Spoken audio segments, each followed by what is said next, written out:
Hi అండి. అందరికీ నమస్కారం. అందరూ బాగున్నారని అనుకుంటున్నాను. ఈరోజు మనం డిస్కస్ చేయబోయే టాపిక్ ఏంటంటే, టీనేజీ పిల్లలు, తల్లిదండ్రుల పాత్ర. టీనేజీ పిల్లలనగానే 13-19 వరకు ఉన్న మధ్య ఏజ్ వాళ్ళందరినీ కూడా మనము టీనేజర్స్‌గా చెప్తాం కదండీ! ఎందుకంటే, ఈ టీన్ అనేటటువంటి పదం వస్తుంది కాబట్టి వీరందరినీ టీనేజీ వారు అని చెప్పడం జరుగుతుంది. అయితే మనందరికీ తెలిసిన విషయం ఏంటంటే, ఈ వయసులోనే ఆడపిల్లలు, మగపిల్లలు శారీరకంగా, మానసికంగా ఎదుగుతూ వాళ్ళల్లో మైండ్ మెచ్యూరిటీ వస్తుంది. శారీరక గ్రోతు, హైట్ పెరగటము అన్నీ కూడా పుష్కలంగా వాళ్ళల్లో ఏర్పడతాయి. అంతేకాకుండా ఈ వయసులోనే వాళ్ళందరూ కూడా చదువులో ఏ విధమైనటువంటి టర్నింగ్ తీసుకోవాలి, చదువులోనే కాకుండా ఇంకా ఇతర కరిక్యులర్ యాక్టివిటీస్‌లో వాళ్ళకు అభిరుచులు, నైపుణ్యాలు అవన్నీ కూడా ఈ వయసులోనే ప్రదర్శింపబడతాయి. అయితే పిల్లల్లో ఉన్నటువంటి ప్రతిభా పాటవాలను తీసేది కేవలం మొట్టమొదట గుర్తించేది తల్లిదండ్రులే కాబట్టి, తల్లిదండ్రులు వాళ్ళ విషయంలో ఈ వయసులో ప్రత్యేకమైనటువంటి శ్రద్ధ వహించవలసినటువంటి ఆవశ్యకత ఎంతైనా ఉంది. ఇటీవల ప్రపంచ ఆరోగ్య సంస్థ ఇచ్చినటువంటి నివేదిక ప్రకారము తల్లిదండ్రులు కుటుంబంతో గడిపినట్లయితే 65% మంది మానసికంగా చక్కగా ఉండగలుగుతున్నారనేటటువంటి నివేదిక తెలియజేయటం జరిగింది. ఏ కుటుంబంలో అయితే తల్లిదండ్రులు పిల్లలతో చక్కగా గడపలేకపోతున్నారో, ఆ కుటుంబాల్లో ఎక్కువ మంది మానసిక ఒత్తిడికి, భయాందోళనకు గురి అవుతూ వాళ్ళల్లో ఒక రకమైన డిప్రెషన్ ఏర్పడుతున్నట్టుగా ప్రపంచ ఆరోగ్య సంస్థ నివేదిక తెలియజేసింది. వారంలో ఒక రోజైనా కుటుంబమంతా కలిసి గడిపినట్లయితే 45% వరకు ప్రజలు ఏ రకమైన ఒత్తిడి లేకుండా, భావోద్వేగాలకు గురి కాకుండా సంతోషంగా ఉన్నట్టు ఇదే నివేదిక మనకు తెలియజేస్తుంది. అయితే ఈ వయసులో ప్రధానంగా కొత్త వాటి పట్ల వీళ్ళలో ఆకర్షణ ఏర్పడటము, ఏదైనా ఒక విషయాన్ని ఎక్స్‌పెరిమెంటల్‌గా వాళ్ళు ప్రయోగాత్మకంగా చూడాలనే దృక్పథం కూడా వీళ్ళలో ఎక్కువగా ఉంటుంది. తర్వాత మేము పెరుగుతున్నాం కాబట్టి మాకు అన్నీ తెలుసనే భావన గూడా కొంతమంది పిల్లల్లో ఉండొచ్చు.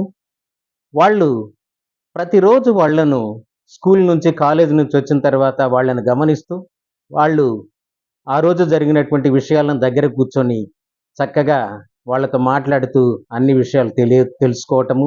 వాళ్ళ అభిరుచులేమిటి? వాళ్ళు ఏ సబ్జెక్ట్‌లను ఇష్టపడుతున్నారు?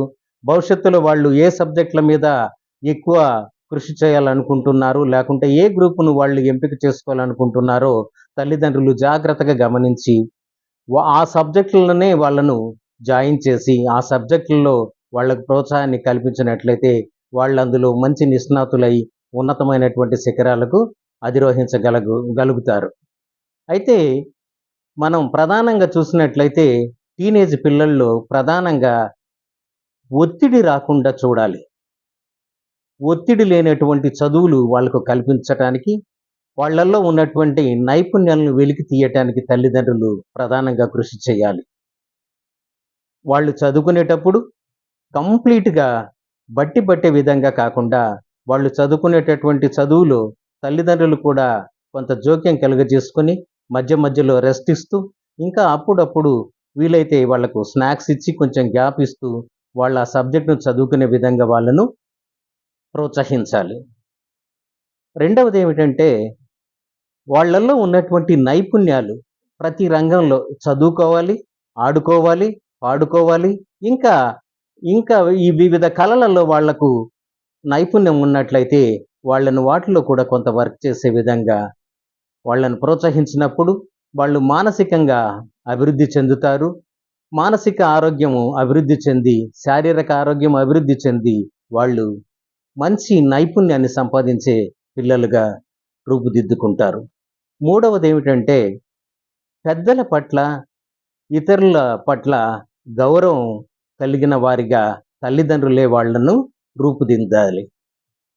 ముఖ్యంగా మన తల్లిదండ్రులను మనం గౌరవించటం నేర్చుకోవాలనేది మీరు ఏ విధంగా మీ తల్లిదండ్రులను గౌరవించారో, మీరు ఏ విధంగా తల్లిదండ్రులతో రిలేషన్స్ మెయింటైన్ చేశారో వాళ్లకు అర్థమయ్యే విధంగా చెప్పినట్లయితే, వాళ్ళు కూడా మీరు వృద్ధాప్యంలోకి వచ్చినప్పుడు మిమ్మల్ని కూడా ఆ విధంగా ప్రేమ, ఆప్యాయత, అనురాగాలతో చూసుకునేటటువంటి ఆస్కారం ఉంటుంది. అంతేకాకుండా బంధాలు, అనుబంధాలు పెరుగుతాయి. ఇక నాలుగవదేమిటంటే, వీలైనంత వరకు మధ్య మధ్యలో లేకుంటే సెలవు దినాల్లో వాళ్ళను ఏదన్నా తీర్థయాత్రలకు కానీ, లేకుంటే టూరిజానికి కానీ తీసుకెళ్ళి పిల్లలతో కొన్ని విషయాలు షేర్ చేసుకుంటూ, ఎప్పుడైతే ఇ ఇలాంటి యాత్రలకు బయటికెళ్తారో విజ్ఞానము, వినోదమే కాకుండా మానసిక పెరుగుదల కూడా వాళ్ళల్లో ఎక్కువగా అభివృద్ధి చెందుతున్నట్టు పరిశోధనలో తేలింది. ఇక సామాజిక మాధ్యమాల్లో వాళ్ళు ఏ విధంగా పాల్గొంటున్నారనే విషయాన్ని కూడా తల్లిదండ్రులు చాలా జాగ్రత్తగా గమనిస్తూ వాళ్ళకి ఎప్పటికప్పుడు హితబోధ చేస్తూ ఉండాలి. ముఖ్యంగా ఇటీవల కాలంలో మనం చూస్తున్నాము. సామాజిక మాధ్యమాలలో బెట్టింగులకు అలవాటు పడటము, సైబర్ నేరాలకు లోనవ్వటము, తర్వాత ఆన్‌లైను హ్యాకింగ్సు, ఆ విధంగా పిల్లలు అనేక ఇబ్బందులకు గురవుతున్నారు. కొంతమంది చాలా ఇబ్బందులకు లోనవుతున్నారు. కాబట్టి సామాజిక మాధ్యమాల విషయంలో కూడా పిల్లలు జాగ్రత్తగా వాళ్లకు కావలసినటువంటి నాలెడ్జ్‌ని నేర్చుకోవటం కోసం సామాజిక మాధ్యమాలను వాడాలే తప్ప, మిగతా విషయాల కోసం సామాజిక మాధ్యమాలు వాడకుండా ఉండేటట్టు చేయటానికి తల్లిదండ్రులు ఎక్కువ శ్రద్ధ చూపాల్సిన బాధ్యత తల్లిదండ్రులపైన ఉంటుంది. ఇక మనం తర్వాత విషయాన్ని చూస్తే, మనందరికీ తెలుసు. ఒక వ్యక్తి ఎటువంటి వాడు, లేక ఒక అబ్బాయి ఎటువంటి వాడు, ఒక అమ్మాయి ఎటువంటిదని చెప్పాల్సొస్తే, వాళ్ళు ఎటువంటి వాళ్ళతో స్నేహం చేస్తున్నారు అనేటటువంటి దాన్ని మనం గమనించినట్లయితే, వాళ్ళు ప్రవర్తనను, వాళ్ళ గుణగణాలను మనం అంచనా వేయొచ్చు.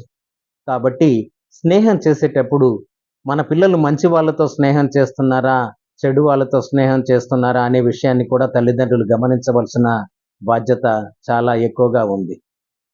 ఇటీవల చూస్తున్నామండి, స్నేహాలు బాగా ఉన్నటువంటి పిల్లలు కాలేజీకొచ్చిన తర్వాత స్నేహితుల ప్రభావంతో కొన్ని దురలవాట్లకు లోనవుతున్నట్టుగా మనం పేపర్‌లో, న్యూస్‌లో చూస్తున్నాం. ఏం తెలియనటువంటి అమాయకమైనటువంటి పిల్లాడు స్నేహితుల ప్రభావానికి లోనై అనేక దురలవాట్లకు, చెడు అలవాట్లకు బానిసలైపోయి నేర ప్రవృత్తికి కూడా వెనుకాడనటువంటి వాళ్ళను మనం చూస్తున్నాం కదండీ! అంచేత మీరు పిల్లల పైన ఒక కన్నేసి ఉంచటం చాలా అవసరం. ఆ తరువాత మనం జాగ్రత్తగా గమనించినట్లయితే, ప్రేమ పేరిట కూడా ఇటీవల కాలంలో అనేక మోసాలు జరుగుతున్నాయి. కాబట్టి ప్రేమ, ఆకర్షణ ఇటువంటి విషయాల గురించి టీనేజ్ పిల్లలతో తల్లిదండ్రులు ఓపెన్‌గా మాట్లాడాలి.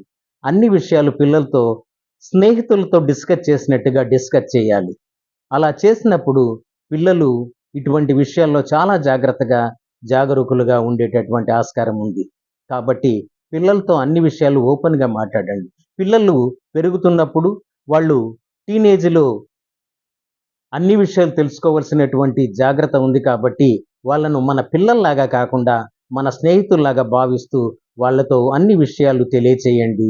అప్పుడు వాళ్ళు ఏ విధమైనటువంటి ఇబ్బందులు పడకుండా చక్కటి పౌరులుగా వాళ్ళు అభివృద్ధి చెందే ఆస్కారం మన తల్లిదండ్రులమైనటువంటి మన చేతుల్లోనే ఉంది.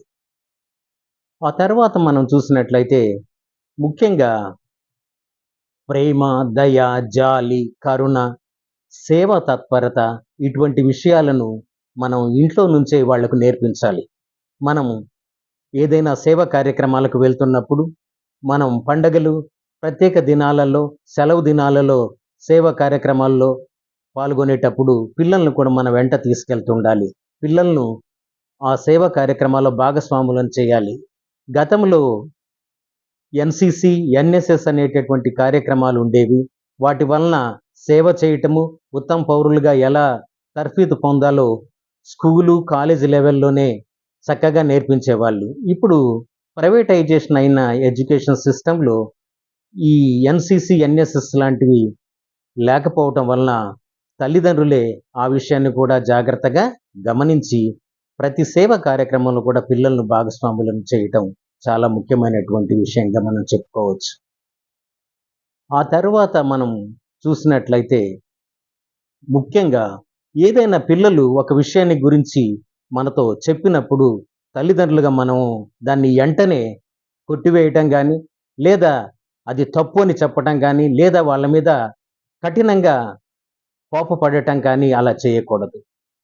ఒకవేళ ఆ విషయం వాళ్లకు భవిష్యత్తులో చెడుపు చేస్తుందని మనం తలంచినట్లయితే, ఆ విషయాన్ని తగిన సమయం చూసి తల్లిదండ్రులు దగ్గర కూర్చోబెట్టుకొని జాగ్రత్తగా వాళ్ళతో ఒక స్నేహితుడికి చెప్పినట్టు ఇది చేసినట్లయితే ఇలాంటి పరిణామాలు ఎదుర్కోవాల్సి వస్తుంది. ఇలా చేసినట్లయితే మంచి ఏమిటి, చెడు ఏమిటి అనేటటువంటి విషయాన్ని వాళ్లకు క్లియర్‌గా అర్థమయ్యేటట్టు చెప్పాలి. ఒకటికి 2 సార్లు చెప్పినట్లయితే పిల్లలు తప్పకుండా వింటారు కాబట్టి మనము క్రూరంగా వాళ్ళ పట్ల ప్రవర్తించకుండా ప్రేమ అనురాగాలతో వాళ్ళని కన్విన్స్ చేసి చెప్పే విధానాన్ని మనం ఖచ్చితంగా కల్టివేట్ చేసుకోవాలి. తల్లిదండ్రులుగా అది మన బాధ్యత కూడా. అలా చేసినట్లయితే మనము ఒక ఉన్నతమైనటువంటి భావి భారత పౌరులను ఈ దేశానికి ఇచ్చిన వాళ్ళం అవుతాము. ఇక చివరిగా పిల్లలకు తెలియజేయవలసినటువంటి ప్రధాన అంశం ఏంటంటే డబ్బు.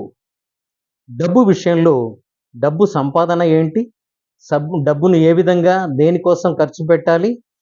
తర్వాత ప్రతి సంపాదించిన డబ్బులో కొంత భాగాన్ని పొదుపు కోసం ఖచ్చితంగా కేటాయించాలని పొదుపుల గురించి చిన్నప్పటి నుంచే వాళ్ళకు తెలియచేయాలి.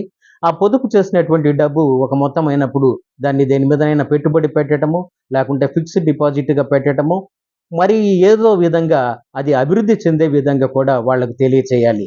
వృధా ఖర్చులు గానీ, అనవసరమైనటువంటి వాటిపైన డబ్బు ఖర్చు పెట్టకుండా ఉండే విధంగా చిన్నప్పటి నుంచే ఈ టీనేజ్ నుంచే వాళ్ళకు తర్ఫీదు ఇచ్చినట్లయితే వాళ్ళు మనీ మేనేజ్‌మెంట్‌లో కూడా ఉన్నతులుగా అభివృద్ధి చెందుతారని మనందరికీ తెలుసు.